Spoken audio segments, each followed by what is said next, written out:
Notre problématique, c'est ça. Le plan bio, si on a bien compris, le programme bio, c'est avec les régions, le programme régionalisé, et les collectivités, bien sûr, et avec l'État.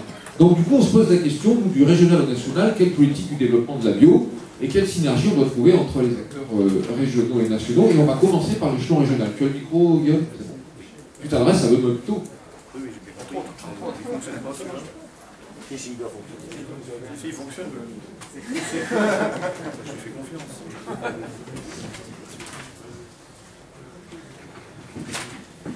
Oui,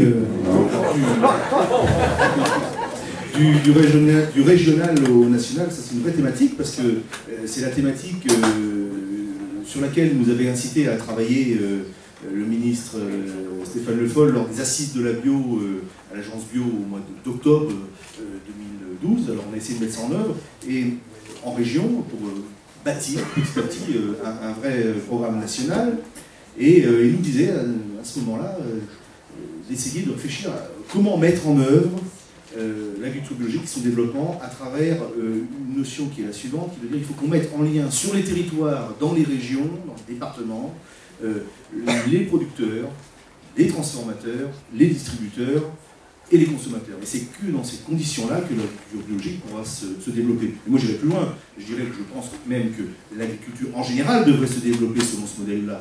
Parce que je veux bien qu'on continue de dire que l'agriculture doit être une agriculture exportatrice sur les marchés, mais avant tout, notre boulot, notre job, c'est de produire de l'alimentation et de reconquérir cette souveraineté alimentaire qui n'est pas si évidente que ça, parce que si on coupe le soja, si on coupe les importations de gaz du Qatar, de Norvège pour produire les ammonitrates, eh bien l'agriculture française, elle n'est pas forcément pourvoyeuse d'alimentation. Donc il faut que nous recentrions sur les territoires et comment nous allons apparier en région, et c'est vrai pour la nôtre, à plusieurs reprises je l'ai dit, à Caen, un beurre bio, Charentes-Poitou, enfin. Donc il faut qu'on mette ces outils de transformation en région, qui sont générateurs d'économie et qui sont générateurs d'emplois. Et je voudrais vous rassurer, on l'a dit, on l'a fait à plusieurs reprises, l'agriculture, l'économie et l'emploi, ça fait bon ménage. Et je vais même plus loin, je pense que les préservations de la ressource en eau, la préservation des écosystèmes peut générer de l'économie et on peut faire de l'innovation autour de ça. Alors, moi, je voudrais bien poser la question à monsieur le vice-président de la région, comment est-ce que, enfin, et je vais poser la question au ministre Le Foll le 16 novembre à Parthenay, comment est-ce qu'on va pouvoir mettre en œuvre, par exemple, mais ce n'est qu'un exemple, un beurre bio signé Poitou-Charentes, Charentes-Poitou, dans notre région, enfin. Alors, quels sont les outils? Comment est-ce que vous pouvez imaginer ça? Mais il y a d'autres exemples peut-être. Alors, déjà, avant de répondre frontalement à Guillaume, je vais déjà excuser la présidente de région qui n'est pas là, qui n'a pas pu se libérer. J'ai certes les épaules beaucoup moins larges que la sienne, beaucoup moins de charme qu'elle d'ailleurs, mais je vais essayer dignement de la représenter et surtout de porter la réelle dynamique, la réelle audace, le réel audace de Ségolène Royal sur cette problématique de développement de la bio, et peut-être répondre tout de suite à la question de Julien tout à l'heure sur la Banque nationale d'investissement, et rappeler peut-être un peu l'histoire, c'est-à-dire que si une banque d'investissement est mise en place à l'échelon national aujourd'hui, c'est parce que Ségolène Royal a préfiguré en région une banque régionale d'investissement. Et c'est pas par hasard qu'elle atterrit à la vice-présidence de cette banque nationale d'investissement. Et c'est parce que l'initiative et l'expérience de la région Poitou-Charentes sur cette banque régionale d'investissement s'est avérée un bon outil que, effectivement, l'idée a été de la décliner à l'échelon national et de promouvoir Ségolène Royal à la vice-présidence de manière à ce qu'elle reproduise à l'échelon national ce qu'elle a su faire en région Poitou-Charentes. Et sur l'agriculture, puisque c'est ça qui nous intéresse, la banque régionale a permis d'intervenir sur l'installation, par exemple, et sur notamment des garanties bancaires qui ont permis à des installations qui n'auraient peut-être pas eu lieu s'il n'y avait pas eu la Banque régionale d'installation, sans les garanties bancaires que proposait la Banque régionale d'installation. Donc je ne peux pas répondre à sa place, je ne suis que vice-président de la région Poitou-Charentes, je ne peux pas donc vous répondre pour Ségolène Royal, vice-présidente de la Banque nationale d'investissement, mais je peux vous rassurer sur l'état d'esprit dans lequel elle est aujourd'hui aux affaires sur ce dossier-là. c'était pour rebondir sur la question qui m'avait été lancée par Julien tout à l'heure sur le rôle que pourrait remplir cette Banque nationale d'investissement. En ce qui concerne la question de Guillaume, eh bien, la réponse repose dans un mot, volonté. Il n'y a pas besoin de chercher bien loin pour trouver des appellations laitières qui cumulent la dimension appellation d'origine contrôlée, qu'on appelle aussi AOP aujourd'hui à l'échelon européen, et le label bio. Si aujourd'hui, et ça nous renvoie peut-être sur la grande catastrophe de la crise laitière en région Poitou-Charentes, si aujourd'hui il n'y a pas de beurre AOC bio Charentes-Poitou, c'est tout simplement parce que ceux qui sont aux manettes de ce qu'on appelle encore des coopératives et qui n'ont rien à voir avec le modèle coopératif, et c'est bien triste dans une région qui a été moteur dans l'émergence du mouvement coopératif national, que ce soit sur la coopération laitière, que ce soit sur la coopération nationale, eh bien ces gens-là ont piétiné, il faut appeler un chat, ont piétiné le modèle coopératif, n'ont pas respecté les producteurs, ont voulu jouer au crapaud qui voulait devenir aussi gros que le bœuf, et qui ont explosé en vol et ont fait exploser la filière laitière dans notre région, qui fait qu'aujourd'hui les centres de décision régionaux, alors qu'on est la première région caprine laitière d'Europe, les centres de décision autour de la filière laitière sont aujourd'hui centrifugés plus au nord en Pays de Loire ou plus au sud en Aquitaine, mais aujourd'hui les centres de décision locaux n'existent plus. Et l'illustration de l'exemple que tu as choisi, c'est l'illustration, et je vais lâcher le mot, de l'incompétence des gens qui ont conduit ce modèle coopératif au suicide collectif, parce que c'est comme ça que ça s'appelle.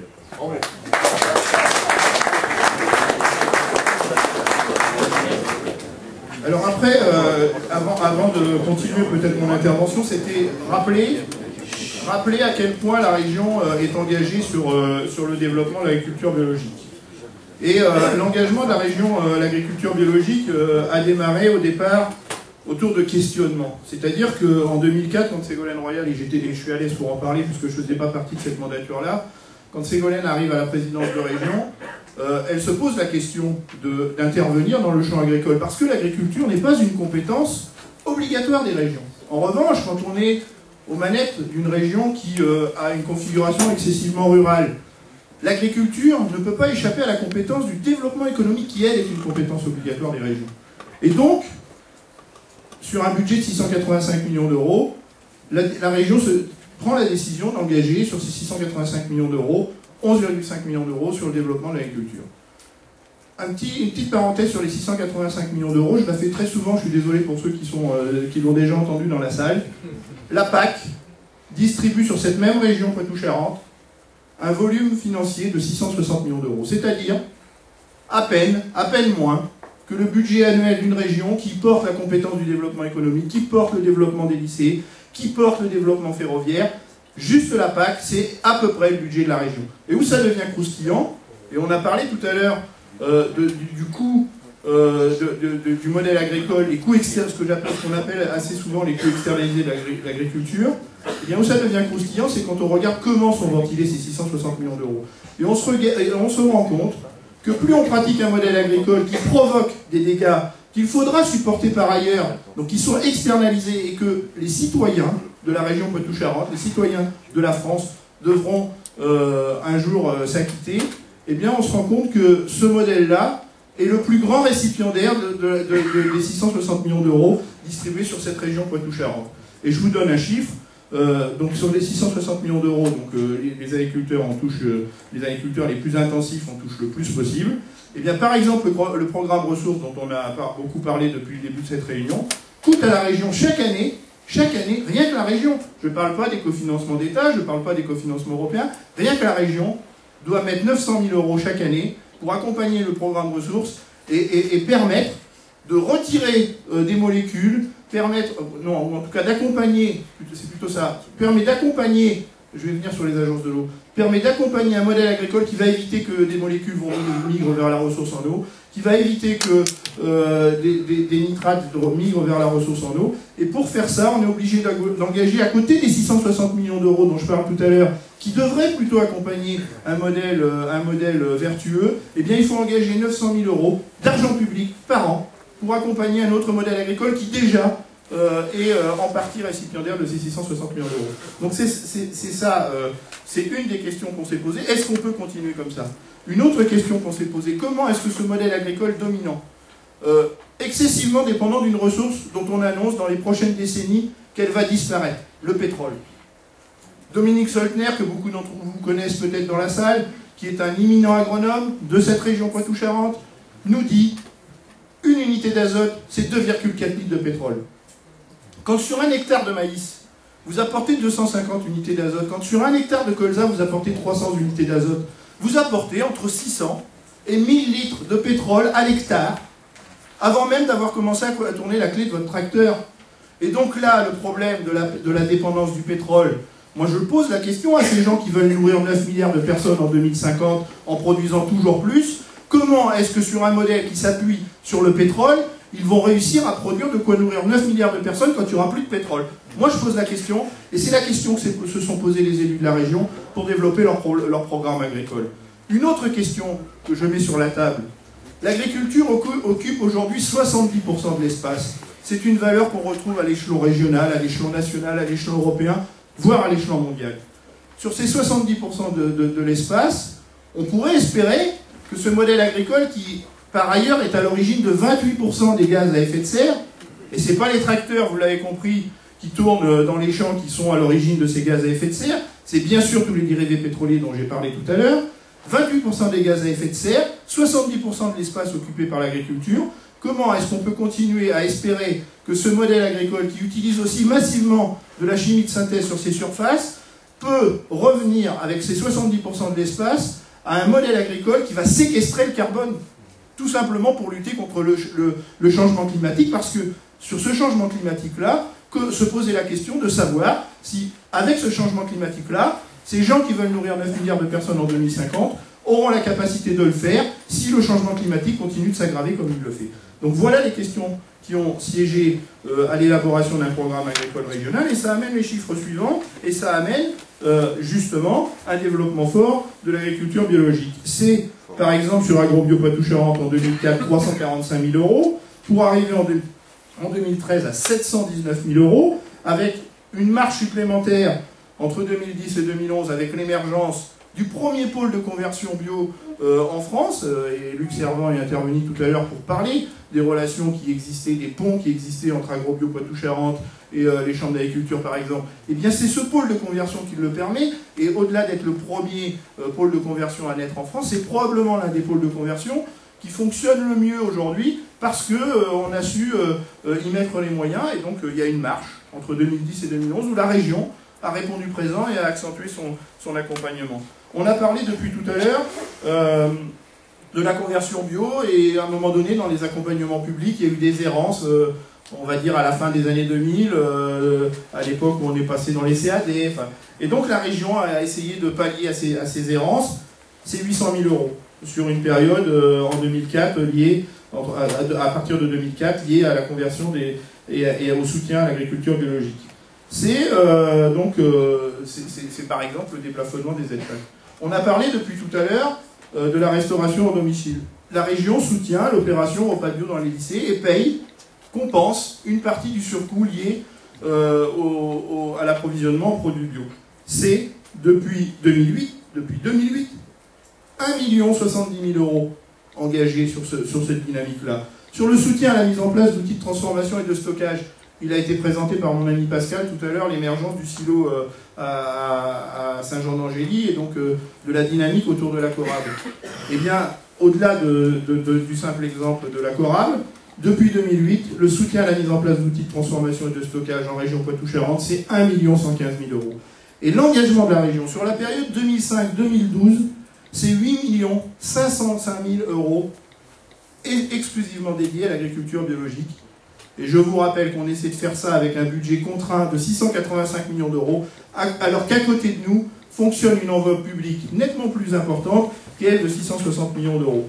Donc c'est toute la subtilité de la démarche qu'on essaie d'engager, c'est d'essayer, avec 11,5 millions d'euros, de tirer l'ensemble des agricultures vers plus d'autonomie, vers plus d'agronomie, et je crois que c'est le mot-clé du développement de l'agriculture biologique, pour essayer de porter des politiques qui soient des politiques préventives, et si je retiens le calcul de Raoul, de mon ami Raoul tout à l'heure, il a parlé de 87 fois, et moi je me suis pas empêché de faire un petit calcul. 87 fois, alors que 10 milliards d'euros sont utilisés pour soutenir l'agriculture en France, pour accompagner l'agriculture. Si demain on flèche, et c'est l'enjeu de la réforme de la PAC, et je me tourne vers le représentant du ministre, c'est l'enjeu de la réforme de la PAC. Si demain on engage les 10 milliards d'euros, c'est peut-être pas tout à fait 10 milliards, mais c'est pas loin d'être ça. Si demain on engage les 10 milliards d'euros pour accompagner un modèle vertueux, qui fait le choix de la prévention plutôt que du curatif, ces 10 milliards d'euros peuvent nous permettre, s'ils sont bien orientés dès le début, d'économiser la bagatelle de 870 milliards d'euros. Si on retient le coefficient 87 que nous propose Raoul tout à l'heure, dans un contexte où, si j'ai bien tout compris, l'argent public se faisait rare. Donc moi je vous dis qu'il y a une enveloppe de 870 milliards d'euros à économiser tout de suite là. Il suffit juste d'avoir de l'audace.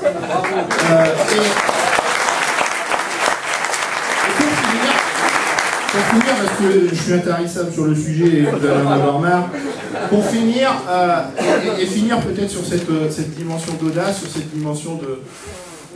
on est ici dans une ville qui m'est chère parce que son maire a été pendant plusieurs années quelqu'un dont j'ai été proche quand j'étais très très jeune, qui a probablement fait qu'un jour j'ai eu l'idée de devenir quelqu'un qui s'engage dans la vie publique. Et on appelait ce maire-là, ce maire de La Rochelle-là, on l'appelait l'homme des utopies réussies. Vous avez tout de suite reconnu Michel Crépeau. Eh bien moi je dis qu'ici à La Rochelle, ayons l'audace de l'utopie de réussir la bio en 2020. Et moi je fais partie des gens qui disent 12% en 2020, c'était ça je crois, hein, 20% en 2020, 6% en 2012, 20% en 2020. Et bien moi avec l'audace d'un Michel Crépeau qui réussissait les utopies, je dis, essayons d'avancer sur 100% en 2100.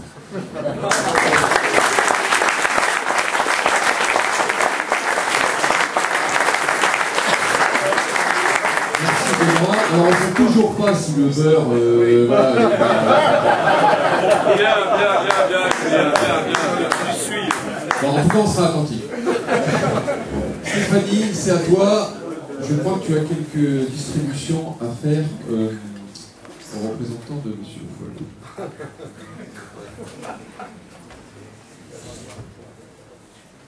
Monsieur le représentant du ministre, donc, le réseau FNAB est ravi de vous retrouver donc, à La Rochelle, même si évidemment nous attendions le ministre de l'Agriculture, Stéphane Le Foll, et nous regrettons que son emploi du temps n'ait pas laissé de place aux producteurs bio. J'ai pu lui dire directement. Lundi dernier, donc, le 8 avril, dans le cadre du colloque sur l'agroécologie organisé au Sénat, nous avons entendu Stéphane Le Foll réaffirmer son ambition de faire de la France le leader de l'agroécologie. Ce projet est ambitieux et doit pouvoir s'appuyer sur la bio comme un effet levier pour l'ensemble des politiques publiques transitionnelles vers un vrai changement du modèle de production et aussi du modèle alimentaire. Nous pouvons l'y aider. L'agroécologie, selon l'INRA, peut être définie comme un ensemble disciplinaire alimenté par le croisement des sciences agronomiques, de l'écologie appliquée aux agro-écosystèmes et des sciences humaines et sociales. Donc, dans une vision large, l'agroécologie peut être donc définie comme l'étude intégrative de l'écologie dans l'ensemble des systèmes alimentaires, intégrant les dimensions économiques, écologiques et sociales. Au-delà de cette définition scientifique, l'agroécologie se réfère donc à des pratiques agricoles concrètes et à un mouvement social. En ce sens, les agrobiologistes que nous sommes, nous nous retrouvons pleinement et depuis longtemps dans cette définition large et complète de l'agroécologie, puisque nous avons toujours intégré ces dimensions agronomiques, écologiques, économiques et sociales dans l'agriculture que nous pratiquons.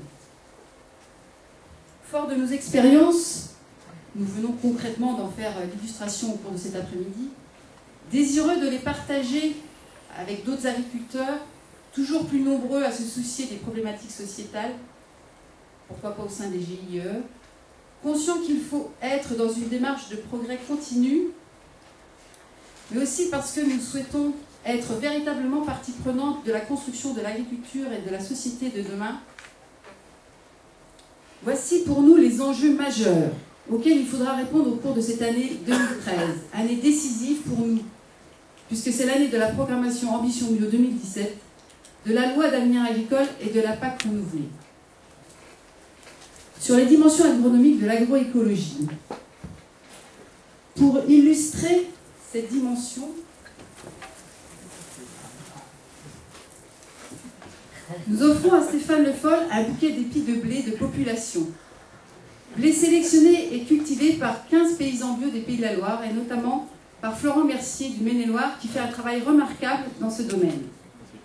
Cela illustre pour nous les enjeux des semences paysannes, adaptées à nos territoires et indispensables en agroécologie, et la nécessaire avancée de la recherche dans ce domaine, où elle a tant de retard. Cela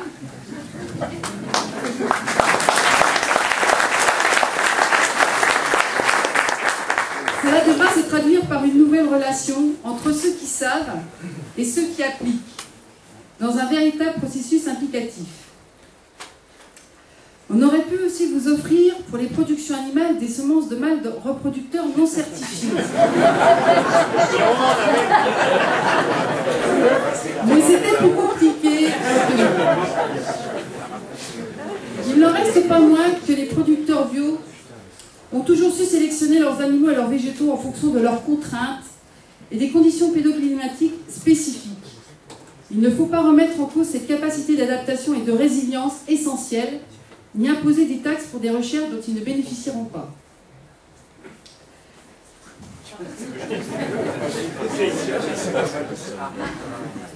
Des épis de maïs de population, bien évidemment pour la même raison que le blé, mais aussi et surtout pour reparler du risque OGM qui revient en France aujourd'hui en Europe. 93 nouveaux OGM sont aux portes de l'Europe, dont une petite trentaine à la culture. Nous avons besoin de la mobilisation totale du ministre sur ce sujet pour éviter toute culture OGM en Europe, puisque la coexistence est impossible et que nous refusons toute contamination OGM.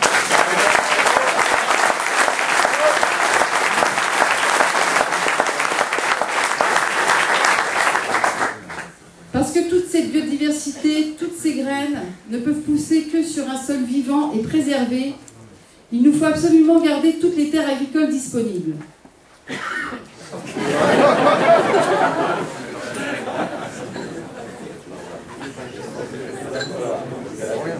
Nous offrons donc au ministre un échantillon de terre de mon département, la Loire-Atlantique, bien évidemment plus exactement de Notre-Dame-des-Landes.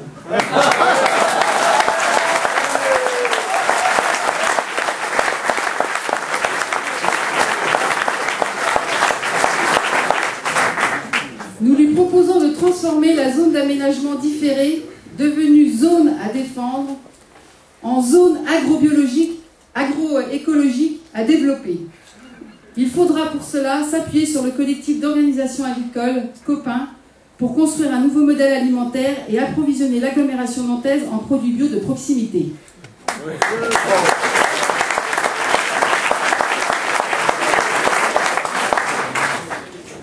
Sur la dimension zootechnique de l'agroécologie, nous offrons un jeu de cartes.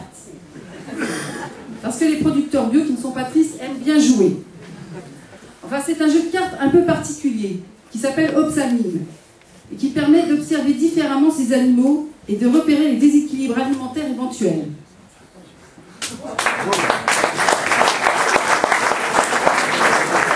Ce jeu de cartes illustre pour nous le lien homme-animal, indispensable et particulièrement important en biodynamie. Et l'autre regard que nous portons sur l'élevage, avec une autonomie forte des éleveurs pour prendre vraiment en main la santé de leurs troupeaux. Ce jeu de cartes illustre aussi le travail en préventif plutôt qu'en curatif. Avoir évidemment des animaux en santé par une alimentation équilibrée pour éviter l'usage des antibiotiques. Enfin, cela illustre la nécessaire formation des jeunes, futurs agriculteurs, mais aussi de la formation de toutes les élites agricoles, agronomes, vétos, à des méthodes alternatives et innovantes, comme l'a fait Bruno Giboudot, le vétérinaire qui a créé ce jeu de cartes, vétérinaire qui travaille au sein d'un collectif, le GIE Zone Verte. Sur la dimension écologique et sociale, un verre d'eau, avec un chiffre au fond, 54, pour 54 milliards d'euros sur le coût de la dépollution de l'eau due aux pollutions agricoles diffuses. Il faut donc que dans un objectif évident de santé publique, d'efficacité des politiques publiques, comme on l'a évoqué tout à l'heure, et de protection des biens communs, le programme Ambition Bio déploie sur tous les départements des sites pilotes, eau et bio, et incite à la conversion en bio, notamment sur les captages prioritaires. C'est un bout des 870 millions, ça. Milliards, pardon. Le réseau FNAB, à partir de ses savoir-faire, est prêt à renforcer son engagement et à accompagner les agriculteurs sur les territoires pour faire évoluer les pratiques agricoles dans une démarche d'amélioration continue jusqu'à la bio. Sur la dimension économique et sociale toujours, un bol. La fête du lait bio.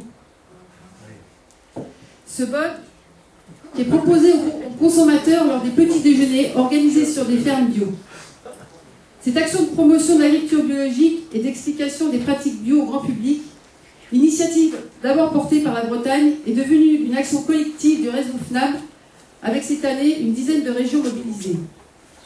Cela illustre pour nous la mobilisation permanente des producteurs bio, ici de lait, mais c'est bien en général de tous les producteurs bio que je parle, dans la communication sur l'agriculture biologique et leur volonté de garder un lien social fort avec leurs concitoyens par des opérations portes ouvertes.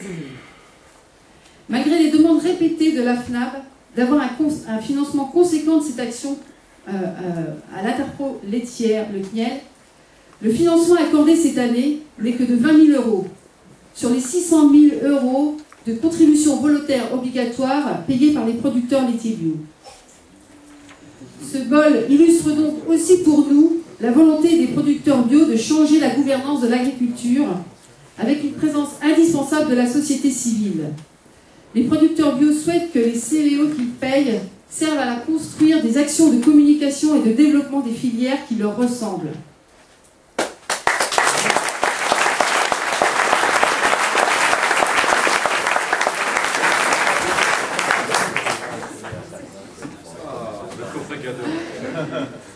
Un cabas, donc, pour mettre le souffle. Le cabas bio et local, c'est l'idéal. Donc, pour illustrer la volonté des producteurs de produire des aliments de qualité au plus près de leurs concitoyens. Une alimentation de qualité pour tous.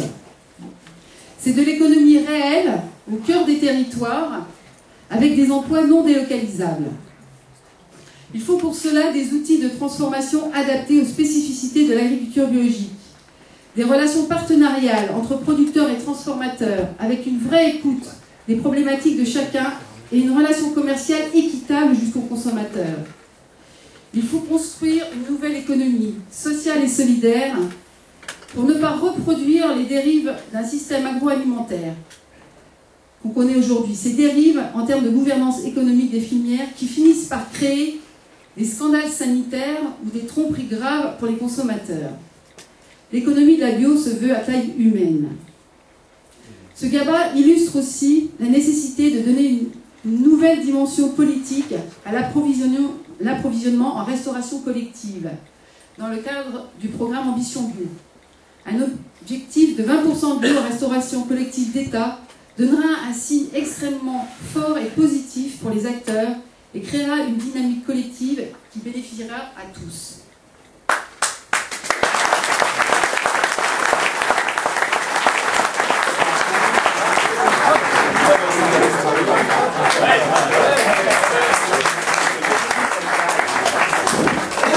Le t-shirt, osons la bio.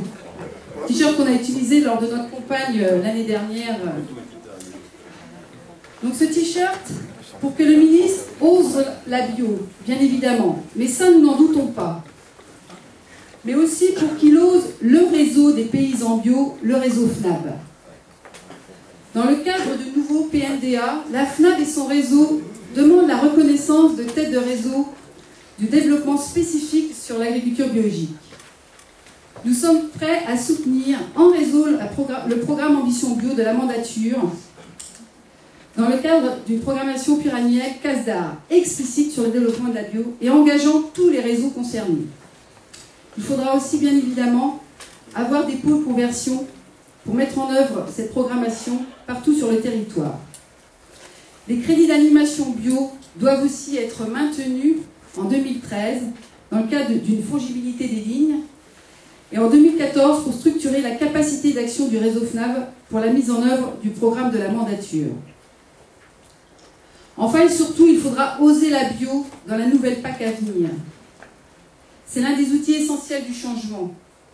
Alors oui à la convergence rapide des aides, oui à la fin immédiate des références historiques, oui au renforcement financier des premiers hectares, oui à l'appui à l'emploi agricole pour la prise en compte des actifs dans la distribution des aides européennes, et oui à la progressivité des MAE, avec l'agriculture biologique reconnue comme le système le plus abouti et donc le plus soutenu pour clairement montrer la voie.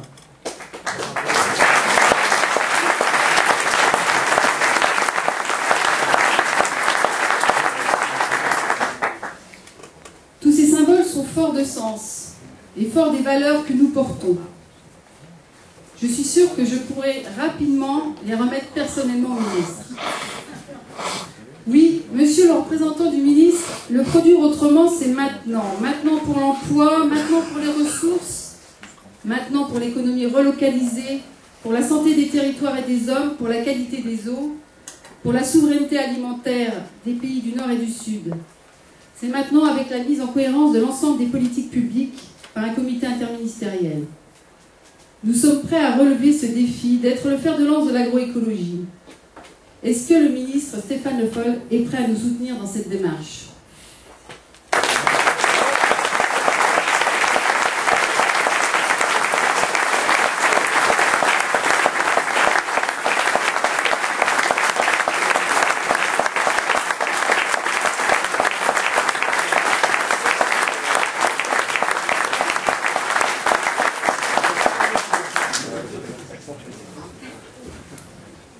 Madame la Présidente, chère Stéphanie, merci beaucoup pour votre accueil. Quel verbe, ça me fait bien plaisir. Le ministre est revenu à Paris, il en est vraiment désolé et il m'a demandé de venir aujourd'hui pour malgré tout vous délivrer un message. Donc, moi je suis Luc Morer, son conseiller technique en charge de l'agriculture biologique, de la politique agricole commune et de l'installation de nouveaux agriculteurs. Alors je me dois d'abord de saluer Dominique Morio, l'ancien président de la FNAM. Vraiment avec le ministre, on tenait à saluer ton travail, Dominique. Il y a beaucoup de bases solides qui ont été posées avec tout le réseau FNAM, grâce à toi. Et on salue en particulier l'esprit d'ouverture, de pragmatisme constructif dans lequel tu t'es efforcé de travailler. Et cette idée de poser les choses étape par étape, en portant toujours les valeurs de la bio, vraiment c'est quelque chose qu'on a trouvé très chouette. Je le dis avec mes mots, mais c'est bien l'esprit du ministre qui est là. Et du coup, je salue aussi Stéphanie, bonjour, Madame la Présidente, toutes nos félicitations de la part du ministre et des Mointards. On est bien persuadés, tous les deux, que vous allez consolider le travail posé par Dominique Marion par tout le réseau dans la même dynamique. Et si vous l'acceptez, mais vous l'avez déjà demandé, donc peut-être que vous allez l'accepter, Stéphane Le Foll, le ministre, est très ravi de vous recevoir très prochainement, rapidement. On vous propose même une date, bon, je vais le faire après, les horaires, tout ça. Parce que suite à la prise de fonction, ça nous paraît effectivement un signe important pour poser les jalons pour la suite. Alors, vous avez posé la question, c'était un peu le débat là, du régional au national, quelles sont les politiques de développement de la bio, comment les articuler. Juste avant de voir ensemble comment on vous propose de répondre à ces questions, je voulais juste les replacer dans deux contextes plus larges. Maintenant, je vois qu'on est très en phase, parce que ce que je préparais dans le train en demain fait assez écho avec ce que vous avez indiqué. Le premier élément de contexte, vous l'avez tous compris depuis un moment, c'est quelque chose qui est très cher à Stéphane Le Foll, c'est le projet agroécologique, avec l'idée de faire de la France le leader sur ce sujet en Europe. Il y est vraiment très attaché. C'est un sujet dont on parle de plus en plus, ça nous fait très plaisir. Il y a encore eu très récemment, c'était lundi, il y a vu d'ailleurs, un colloque au Sénat organisé par Joël Labbé. Donc ça nous paraît aller plutôt dans le bon sens. L'objectif derrière tout ça, enfin, ça fait écho à ce que vous avez déjà dit, le fondamental c'est la double performance, une performance économique et une performance environnementale. L'idée étant vraiment de sortir progressivement, mais quand même de sortir de cette idée qu'il faut opposer la production et l'environnement. Ça, c'est des systèmes de modèles correctifs, peut-être de modèles de production dominants, conventionnelles, je ne sais pas comment il faut les appeler, sur lesquelles il y a des normes qui ont été appliquées, qu'on cherchait à les corriger. On voit aujourd'hui sur plein d'exemples, je ne vais pas les citer, on les a tous en tête, la voie sans issue dans laquelle ce système-là nous a emmenés. L'idée, tout en veillant à répondre aux problèmes qui nous sont posés aujourd'hui, c'est de se projeter sur une voie d'avenir où on cherchera à concilier cette double performance économique et environnementale. Et l'idée, finalement, c'est de répondre à un double enjeu. Je rebondis sur ce que vous avez cité avec l'exemple qui me paraissait fort pertinent sur les unités d'azote. L'azote, c'est cher et c'est pas forcément bon pour le milieu. Et donc l'idée, notamment sur cet exemple-là, c'est de trouver une réponse avec le projet agroécologique. D'une part, pour les agriculteurs, parce que tous ces intrants, mine de rien, ça coûte cher. Donc si on arrive à réduire les intrants, c'est aussi une façon de réduire les coûts, et donc peut-être à un moment de stabiliser la marge brute, voire de l'augmenter. Et c'est aussi une réponse à un deuxième enjeu, tout aussi important, qui est de préserver la ressource. Alors pour faire tout ça, l'idée, c'est, alors je dis replacer, mais je le fais déjà depuis longtemps, mais c'est de replacer l'agronomie au cœur des pratiques agricoles, s'appuyer effectivement sur ce que tu as évoqué, Stéphanie, les agro-écosystèmes qui ont été décrits par des gens très bien sur le sujet, enfin, beaucoup plus compétents que moi, notamment lundi dernier au Sénat. Ce qu'il y a derrière comme idée, c'est de développer des approches systémiques avec l'idée qu'il n'y a pas un modèle unique, qu'on sera obligé de s'adapter à l'agriculture qu'on souhaite mettre en place et aux territoires sur lesquels on veut les mettre en place pour justement intensifier les effets naturels qu'on trouve dans ces agro-écosystèmes. Et derrière cette intensification des systèmes, il y a aussi une notion que souvent Stéphane Le Foll cite, c'est l'intensification de la connaissance. Ça fait bien avec ce que vous avez évoqué sur la recherche, sur la diffusion de la recherche, sur la construction de la recherche entre les agriculteurs et les acteurs de la recherche, qui me paraît un élément tout à fait essentiel. Autre élément essentiel dans ce projet agroécologique, c'est la notion d'approche collective, avec effectivement, notamment, les groupements d'intérêt économiques et environnementaux, dont le principe va être reposé par la loi d'avenir, et dont le principe finalement est assez simple, c'est de se dire il y a des agriculteurs, pas forcément tout seuls, d'ailleurs peut-être avec d'autres acteurs sur leur territoire, soit du lien amont-aval, soit du lien entre les acteurs et les citoyens, qui se disent qu'ils souhaitent agir ensemble pour adapter leurs pratiques dans le cadre du projet agroécologique et ou pour faire des investissements. Et l'idée de la loi, ça va être de poser un système de reconnaissance de ce genre de démarche dans leur diversité. On avait envisagé à un moment de mettre une structure juridique ad hoc pour le sujet, mais finalement il y a déjà beaucoup de structures juridiques collectives qui existent. Donc on part plutôt sur un principe de reconnaissance de ces structures et on trouvera des modalités, notamment financières, qui leur permettront de bénéficier de crédits pour mener à bien ces opérations. Un autre élément important rajouter du coup, pendant que je l'évoquais, parce qu'il me paraît fort juste, c'est la notion de processus implicatif, donc entre agriculture et recherche, cette notion de préventif plutôt que curatif, et je vois bien le symbole du jeu de cartes derrière tout ça. Je vois bien le symbole du jeu de cartes derrière cette idée de faire du préventif plutôt que du curatif. Donc ce projet-là, il est aussi synonyme d'emploi dans l'agriculture et autour de l'agriculture. Il est synonyme de diversité de l'agriculture et de présence et de maintien de cette agriculture dans tous les territoires. Alors le bio, évidemment, je le redis, il continuera à le redire avec constance, a toute sa place dans ce projet agroécologique. Il y a peut-être eu des gens à un moment qui n'avaient pas forcément compris ce qu'on voulait dire, qui pensaient que ce projet agroécologique, il allait éclipser la bio, alors qu'il avait pour but d'éclipser la bio, mais pas du tout. Nous, on pense au contraire qu'il va contribuer à la mise en lumière de la bio dans le cadre de ce projet, parce que la bio, pour nous, c'est une voie majeure dans l'accomplissement de ce projet-là. Elle a été pionnière, elle arrive aujourd'hui à une phase de maturité, je crois que M. Gagnon l'a qualifiée d'adolescente encore récemment. Fin d'adolescence. Fin d'adolescence, voilà, donc bientôt adulte. On va l'accompagner en ce sens, on va l'aider à diffuser, et on va aider à appuyer son rôle moteur, et j'aime bien la notion d'effet levier que tu citais précédemment, de la bio dans le cadre du projet agroécologique, c'est une expression qui nous va bien. Voilà, l'idée étant qu'il y a la bio, qu'il y a aussi d'autres normes, et qu'il faut les faire avancer en parallèle. Ça, c'était le premier élément de contexte, je voulais prendre le temps de reposer. Alors après, il y a le deuxième, c'est la PAC. Alors j'avais un petit peu hésité, parce que bon, le conseil technique en charge de la PAC, forcément, c'est un sujet que je connais bien, je l'aime bien, comme la bio, comme les autres. Je pourrais en parler longuement. Je me disais, c'est pas forcément un sujet, c'est la bio finalement. Mais vu ce que j'ai entendu, je vais en parler un peu. Et j'ai notamment entendu beaucoup de oui. Alors, je suis désolé, pardon. Beaucoup de oui. Voilà. Oui à la redistribution, oui au couplage, oui à la majoration, oui au verdissement. Donc je vais vous dire concrètement ce qui va se passer autour de tout ça. Je ne vais pas être trop long, mais c'est quand même pour reposer les choses. Et puis la PAC, c'est quand même aussi un outil important, notamment avec le deuxième pilier, pour accompagner le développement de la bio. Donc ça me paraît important de faire ce petit tour. Donc premièrement, sur la PAC, il y a un budget qui est important, qui est maintenu, grâce à une mobilisation vraiment importante du président de la République lors des négociations sur le cadre financier de l'Europe pour 2014-2020. Vous avez sûrement suivi ça avec attention dans l'actualité. C'est vraiment un acte fort qui a été obtenu par le président de la République sur le sujet. Globalement, le budget du premier pilier et du deuxième pilier pour la France, alors un tout petit chou d'après, je veux bien, c'est vrai, mais il est quand même globalement maintenu. C'est pas du tout gagné. Sur ce sujet-là, je pense qu'on peut dire qu'on a eu de l'audace. Deuxième point, et là je salue l'implication de Stéphane Le Foll. On est sur le point d'avoir, parce qu'il y a encore des trilogues qui se passent, il y a un dialogue avec le Parlement européen et le Conseil des ministres, mais il y a quand même beaucoup de convergences qui permettent de dire d'ores et déjà qu'on aura un contenu de cette PAC qui sera positif et ouvert et qui répondra à beaucoup d'orientations qu'a soutenu le ministre. Alors, je parle un peu de premier pilier, puis je parlerai après de deuxième pilier. Sur le premier pilier d'abord, il y a deux tournants historiques qui ont été pris sous l'impulsion du ministre, c'est pas juste pour faire joli, c'est vraiment quelque chose de concret qui est traduit dans les négociations. D'abord sur le couplage.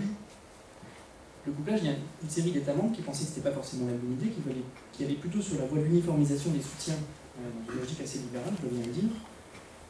On est sorti de cette logique historique, et ce qu'on a obtenu, Stéphane Le Foll ayant mobilisé 14 États membres autour de lui sur le sujet le 18 mars dernier, on est passé à 12%. Alors, ça fait que plus 2, mais ce qui compte surtout, c'est le mouvement historique qui a été pris, et on n'a pas fini sur ce chemin, puisqu'on a l'objectif d'aboutir à un taux plus élevé, avec notamment la possibilité d'avoir une attribution pour les protéines végétales, dans l'esprit de ce qu'a proposé le Parlement européen, à savoir 15% d'être couplé pour tous les États membres, et plus 3% sur les protéines végétales. Et ça, c'est le premier point. Le deuxième point, c'est la majoration. Et là encore, c'est un outil de redistribution historique qui a été réintroduit, dans la PAC européenne, sous l'impulsion du ministre. C'est un outil qui reconnaît l'emploi, qui est favorable à l'élevage, et qui salue aussi les productions, qui soutient les productions dont la rentabilité économique n'est pas forcément fondée sur une logique d'agrandissement. Et il me semble, je vais bien confirmer, que les valeurs qui y a derrière cet outil-là sont assez proches des valeurs que vous avez illustrées dans vos différentes interventions. Alors après, il y a la convergence, donc ça c'était au départ dans la proposition du commissaire sur le sujet, qui consiste à quitter les références historiques. C'est un chemin qu'on prendra résolument, le ministre en est convaincu depuis le début, et je veux juste préciser une chose pour qu'il n'y ait pas d'ambiguïté sur ce point. Le Conseil a beaucoup œuvré pour qu'il y ait la subsidiarité aux États membres sur ce point. Donc ça veut dire que maintenant il y aura des choix nationaux à faire pour savoir jusqu'à quel point on peut faire la convergence et comment on trouvera un bon équilibre entre les outils de redistribution que sont la convergence, la majoration et le couplage. Alors après je dis un mot aussi sur le verdissement du premier pilier, donc toutes les aides directes, c'est quand même quelque chose d'un peu plus fort que la conditionnalité actuelle. On s'est mobilisé, y compris dans le cadre de la négociation au moment de l'accord sur le budget, puisque l'Allemagne avait essayé de torpiller le sujet à ce moment-là. On a maintenu et on a ancré dans le texte l'idée que le verdissement c'est 30% des aides du premier pilier. C'est le travail du président de la République. Et après, Stéphane Le Foll n'a eu cesse de travailler, on va continuer à le faire jusqu'au bout dans le cadre des trilogues, pour maintenir les trois critères, à ne pas tomber dans une approche par menu entre États membres qui serait du coup pas synonyme d'équité de traitement. Et autour de ces trois critères, d'avoir malgré tout une mise en œuvre pragmatique sans perdre de sens l'objectif environnemental initial. Et dans le verdissement, il y a aussi une reconnaissance qui nous semble important, ne serait-ce qu'en termes de symbole, de l'agriculture biologique, puisqu'elle est considérée, réputée, ces trois critères, comme vous le savez, c'est un point qui est maintenu. Donc ça, c'était sur le pilier 1. Sur le pilier 2, quelques mots. D'abord, le fait que l'enveloppe française est en augmentation de près 15% suite aux négociations sur le budget par rapport à la période précédente. Ensuite, elle contient un éventail de mesures qui seront utilisées en faveur d'un certain nombre de choses, notamment de l'élevage et aussi du projet agroécologique. Et puis elles contiennent cet outil qui est tout à fait essentiel, notamment pour la bio, que sont les mesures agro-environnementales. Ces mesures environnementales, on va les développer par rapport à ce qu'on avait dans la programmation actuelle, dans une dynamique double. D'une part, des AMAE qui soient capables de répondre à des enjeux ciblés. Vous avez parlé d'enjeux hauts, notamment sur les zones de carpetage, ça c'est bien des enjeux ciblés. Mais après aussi développer des AMAE systèmes, finalement un peu comme dans l'esprit de la bio, qui permettent de reconnaître l'engagement global d'une exploitation, pas juste pour un enjeu localisé sur quelques parcelles, mais sur globalement des systèmes qui sont favorables à l'environnement et qui concilient donc la performance économique et environnementale. Un autre élément important sur la MAE, je pense que ça fait écho aux choses que vous avez dit, c'est que ça sera important qu'on ait à la fois des MAE de conversion, sachant que la conversion c'est une étape toujours difficile sur laquelle il faut avoir un soutien très attentif, mais aussi des MAE de maintien. Et puis après, les MAE, ça ne marche pas tout seul, il faut aussi investir.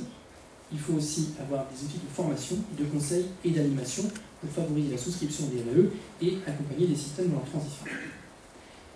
J'ai encore deux choses sur les MAE. La première, c'est qu'on va les développer dans une approche territoriale. Donc, quand on dit approche territoriale, ça peut être territoire au niveau d'une région ou territoire au niveau local. Ça, il faudra voir les acteurs au niveau de la région choisiront les territoires adaptés par rapport aux enjeux auxquels ils veulent répondre.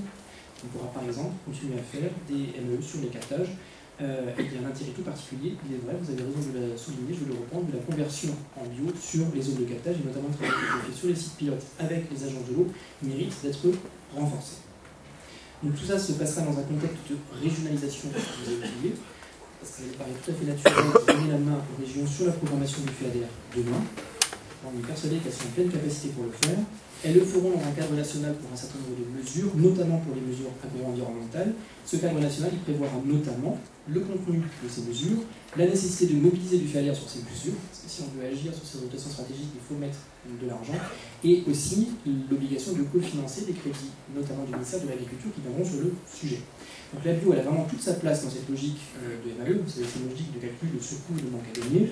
Dans la plupart des cas, la bio est un système très abouti, elle se trouve avec des systèmes de rémunération par les MAE qui sont plus forts que les autres. Alors, il y a quelques cas particuliers qui justifient d'autres compensations de contraintes parfois plus fortes, notamment sur les aspects d'entretien du paysage, qui peuvent, dans certains cas très particuliers, justifier qu'il y ait d'autres mesures par les MAE qui ne sont pas forcément la bio, mais qui sont accompagnées aussi à des niveaux très élevés. En tout cas, ce qu'on a mis en place, j'ai le plaisir de l'animer le 2 avril dernier, c'est un groupe de travail avec tous les partenaires sur le sujet des MAE, dans lequel la bio aura toute sa place, qui va se réunir plusieurs fois et qui va élaborer donc ce cadre national en partenariat avec nous. Je ne sais pas où j'en suis, mais je voulais déjà poser ces deux éléments de contexte. Alors après, je reviens sur la bio, c'est ça qu'on est là aujourd'hui. Mais je ne vais pas revenir sur l'intérêt et les atouts de la bio, on les connaît tous, vous les avez rappelés, intérêt économique, intérêt environnemental, intérêt sociaux, intérêt en termes d'emploi, de lien territorial, de lien avec la consommation, parce que souvent la bio, enfin d'ailleurs les statistiques le prouvent, je voyais d'ailleurs dans le train une excellente plaquette faite par le service statistique régional que m'a passé le DRAF, montre aussi son implication sur le sujet, où il est bien confirmé que la bio emploie plus que les autres secteurs en moyenne, et qu'il y a dans la bio, au-delà du fait d'une formation plus élevée des gens qui la mettent en œuvre, il y a aussi une proportion plus grande d'agriculteurs qui commercialisent leurs produits en circuit court. Donc les statistiques, effectivement, témoignent de toutes ces valeurs. Après, il y a un certain nombre peut-être de menaces auxquelles il faut faire face, mais je suis assez d'accord avec Étienne Bourguignon. En fait, c'est essayer de décourager par un petit ralentissement qu'on observe sur les conversions. Alors après, je me devrais en toute logique de répondre à un certain nombre de points que vous avez soulevés. J'en citerai juste un sur les OGM. Vous appeliez la mobilisation de Stéphane Le Foll. Je vous rappelle la détermination du président de la République sur le sujet. Il a confirmé encore récemment qu'il maintiendrait le moratoire sur les cultures en France des OGM qui sont actuellement autorisés à la mise sur le marché en Europe. Donc, notre détermination sur le sujet est constante. Alors sur le programme Ambition Bio 2012 maintenant, juste un petit rappel sur le calendrier, pas pour le plaisir de date, mais pour démontrer la démarche en fait, dans laquelle on a souhaité construire ce plan, et au fur et à mesure de son avancement, je suis content qu'on l'ait construit comme ça, parce que ça montre chaque jour que c'est une bonne méthode pour faire les choses. C'est une démarche qui implique tous les partenaires, au niveau national et au niveau régional, et cette démarche illustre aussi la façon dont on entend faire vivre le plan une fois qu'il aura été écrit. On ne va pas faire un programme pour mettre sur l'étagère, on a bien l'intention de le faire vivre dans la durée. Vous parliez avant du comité de pilotage, pour qu'on est plutôt partant pour toutes ces idées-là. On a commencé le 15 septembre, on a eu toute une phase de consultation régionale qui s'est achevée le 18 mars, on est maintenant dans une phase de synthèse. Il y aura un grand conseil d'orientation de la bio le 30 avril qui donnera son avis sur ce projet de programme. Fin mai, une conférence de l'agence bio, je salue son implication avec le nouveau président, mais aussi sa directrice.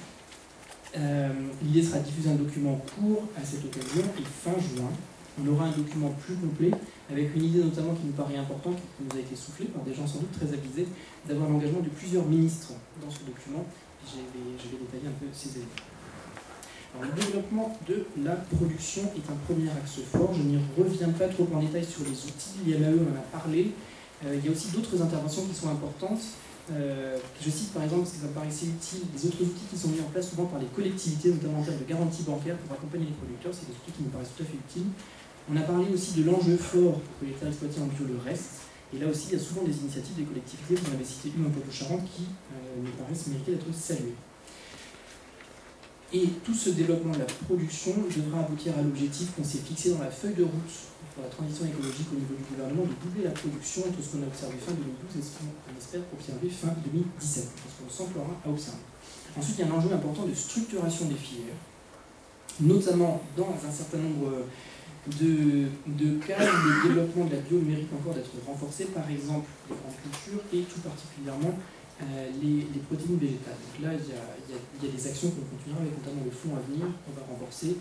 On va peut-être élargir un petit peu sa gouvernance pour qu'il y ait plus de partenaires impliqués, puisque vous avez souvent relevé que c'était important d'avoir beaucoup de partenaires qui travaillent sur le sujet, mais on a aussi tout persuadé. Après, il y a un enjeu aussi important, le développement de la consommation. La demande de la consommation reste forte. Ça, c'est un point qui est important. Et ça passe notamment par le développement de la consommation de la bio en restauration hors domicile. Alors, le ministre il a bien voulu vous le dire directement. Je le dis aujourd'hui en son nom. Nous réaffirmons l'objectif de 20% de produits bio dans la commande publique de l'État en restauration hors domicile. C'est la ligne d'horizon qu'on se fixe à terme.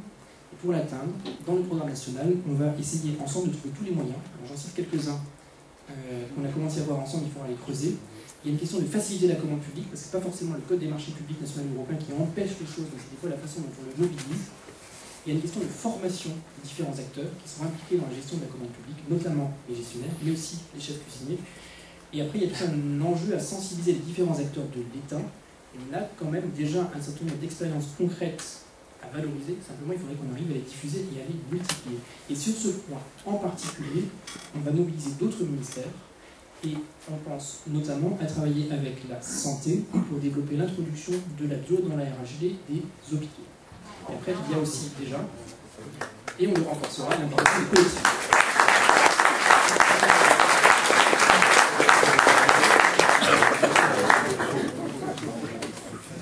Je le redis, avec un peu de solennité, parce que je veux bien que c'est quelque chose auquel vous étiez attaché, nous réaffirmons cet objectif de 20% de produits bio dans la commande publique de l'État en restauration hors domicile. Et cet objectif, vous l'aurez noté, et j'aime bien votre petit cabas, bio et local, c'est l'idéal. Cet objectif, il s'inscrit dans la dynamique globale de développement des produits locaux et de qualité dans la RHD. Alors sur le développement de la consommation, on a aussi la cible hors RHD, si je puis dire. Vous avez souligné l'importance de la communication. J'ai apprécié le symbole du bol. Il faut effectivement qu'on développe notamment la sensibilisation des jeunes publics sur le sujet. Et puis un autre élément qui a été un peu évoqué, c'est le développement de l'exportation sur un certain nombre de pistes sur lesquelles on n'a pas à avoir honte de nos produits sur le marché international, et je pense qu'on peut les explorer. La recherche. La recherche est un autre axe de développement important, avec d'une part la nécessité de travailler sur des questions d'agroécologie en général, qui bénéficieront par leur approche systématique à l'agriculture biologique, mais pas que. Il y a aussi un certain nombre de questions de recherche spécifiques à la bio qui ne sont pas résolues aujourd'hui et qu'il convient de mieux traiter. Alors, on a récemment pris la décision de qualifier l'Institut technique de l'agriculture biologique en tant qu'ITA de plein droit. Ça, c'est une première étape. Il faut maintenant qu'on arrive à travailler aussi avec l'INRA. Donc elle assure peut-être plus clairement, mais même si elle fait déjà beaucoup de choses, j'en suis bien conscient, on a eu plusieurs échanges avec son président directeur général, pour diffuser les travaux de recherche qu'elle fait, mais aussi pour peut-être mieux prendre en compte certains besoins spécifiques de la bio qui sont encore mal couverts. Après, il y a un enjeu important de formation dans ce futur programme national bio. Donc là, on va poursuivre des efforts de développement des formations à l'agriculture biologique, et il y a un point notamment qu'on a noté, il est intéressant parce qu'il est presque sociologique, c'est que si on a dans nos programmes des enseignants qui ont déjà des référentiels qui leur disent développer la bio, ils se retrouvent des fois confrontés à un public qui n'est pas forcément réceptif. Et il y a aussi du coup une espèce de pédagogie particulière à développer sur ce sujet. On s'emploiera donc à développer les programmes et les référentiels pédagogiques sur ce point. Sur la réglementation, je ne vais pas détailler, j'ai noté plusieurs points, certains étant symbolisés par les éléments que je ne manquerai pas de communiquer à Stéphane Le Foll. On a bien noté ces points, on travaillera sur ces sujets.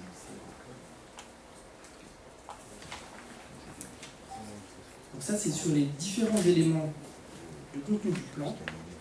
Progressivement, on passera un certain nombre de messages forts pour mobiliser l'ensemble, un certain nombre de ministères, évidemment le ministère de l'Environnement, j'ai parlé du ministère de la Santé, mais aussi le ministère de l'Éducation. Quand on parle de développement de la formation, il faudra qu'on travaille avec Vincent Couillon sur le sujet. Et puis, mais vous avez déjà commencé à le faire, avec le ministre de l'Économie sociale et solidaire. Après, il y a un élément de méthode qui paraît important de souligner et qui ressort des consultations régionales. De la même façon qu'en Poitou-Charentes, qui a été le premier effectivement à mettre en place un pôle conversion bio, et on salue cette initiative, des remontées régionales ressort quasi unanimement l'intérêt d'avoir une animation au niveau régional avec tous les acteurs, le principe d'un copilotage avec l'État et la région qui nous paraît un bon principe et qu'on est bien prêt à acheter, et peut-être même qu'au-delà de ça, il y aura l'idée que progressivement chacune des régions se mettront en place, alors sous le nom divers, qu'importe, ce qui compte c'est l'action des programmes régionaux pour développer la bio en écho au programme national. Je termine juste d'un mot sur l'importance, finalement c'est ça qui vous a réuni pendant 2 jours, la place du réseau FNAB, GAB sur ce sujet, son financement. Alors on a évoqué la programmation de CASDAR 2014-2020 dans le programme national pour le développement du projet rural, le PNDR dans le jargon. Notre objectif, c'est effectivement d'une part, augmenter la dynamique de développement sur la bio dans ce programme, ça veut dire augmenter progressivement les budgets, pour être clair, mais aussi augmenter la transversalité d'action entre les différents organismes. Et on a cette idée, qui nous a d'ailleurs été un peu reprochée par un certain nombre de financiers qui sont posés sur la programmation du CASDAR, de l'action peut-être un petit peu cloisonnée, avec pas forcément un lien qui peut être abouti dans les actions entre les différents organismes. Donc on va mettre en place un pilotage thématique de cette programmation-là, avec notamment un thème important que sera la bio, et c'est des éléments qui sont en train d'être débattus aujourd'hui d'ailleurs dans une autre réunion à Paris, le fameux CTS-CSO sur le développement agricole et rural. Donc ça c'est l'objectif global, la place de la FNAP là-dedans, elle sera confortée. Notre objectif c'est de faire en sorte que la FNAP dispose d'un programme pluriannuel comme peuvent bénéficier d'autres organismes dans le cadre de la programmation du CASDAR. On a déjà pris un chemin important, il me semble, en 2013, avec l'attribution d'une subvention, un bon petit coup de boost par rapport aux années précédentes pour la FNAB. On va aussi réfléchir, je ne sais pas si je mériterai mon t-shirt à ce stade sur le sujet, mais on va réfléchir, en tout cas ça je m'y engage, à faire rentrer l'action des GAB et des GRAB dans la programmation du CASDAR. Aujourd'hui, ce qu'on a fait pour 2013, c'est qu'on a demandé à NODRAF, sur la base d'une programmation initiale qui est la même que celle de 2012, de poursuivre les actions en la matière pour arriver au même niveau que 2012, alors dans un contexte budgétaire qui est difficile, c'est vrai, en usant de la fongilité, c'est un outil. Donc ça, c'est l'objectif qu'on leur fixe. Et après, à l'avenir, à partir de 2014, on va réfléchir comment est-ce qu'on peut pérenniser ces actions, les faire rentrer progressivement dans la programmation du CASDAR qui nous paraîtrait une bonne voie, je ne vais pas dire forcément immédiatement, on va voir comment on le fait. Et il y a aussi une voie d'avenir qu'il faudra qu'on creuse, c'est le cofinancement par le FEADER des actions des GAP et des GRAB. Je sais bien qu'il y a eu des aventures un petit peu délicates sur un certain nombre de sujets, mais je pense que ça nous appelle collectivement à savoir mieux mobiliser cette ressource qu'est le FEADER, parce que comme je le disais avant, dans le deuxième pilier, on a une équipe d'animation, de formation et de conseil qui peut être financé par le FEADER, il ne faut pas qu'on se prive d'aller les explorer pour le développement de la bio en particulier.